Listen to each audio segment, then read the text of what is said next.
logistics KPIs and supply chain KPIs are extensive. There's no doubt. And what to look at really depends very, very much on the development stage of a shipper.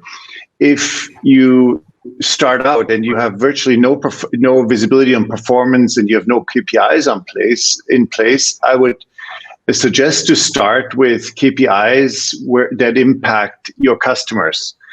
On-time performance, delivery in full, and so forth. And once you've got that in place, start by selecting a couple of relevant KPIs for the various functions. Look at what is your capacity utilization in the warehouses, what's your utilization of containers, what are some of the cost KPIs in terms of how much is it costing you to operate a warehouse. Look at some performance. How are your suppliers performing? How are your forwarders performing? Is the real-time performance of the carriers, is it as promised, and so forth?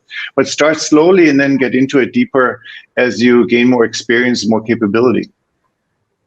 I think KPIs are super important and need to be measured, and all that is true.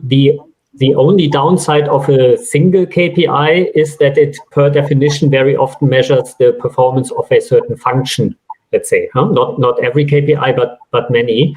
So therefore, the KPI target setting sometimes I think is underestimated, because the targets for each single KPI need to be aligned in a way that we have a seamless end-to-end optimization and not, let's say, an isolated functional optimization. So the KPIs are the foundation. What I see quite often in companies where they struggle is to find the best target values, because as we all know, in supply chain, it's all about trade-offs. So you cannot be perfect in every single KPI, and finding the best balance between the KPIs end to end. That's, I think, where many companies struggle, and where obviously end-to-end systems can ultimately help to balance it out and to find the best target values.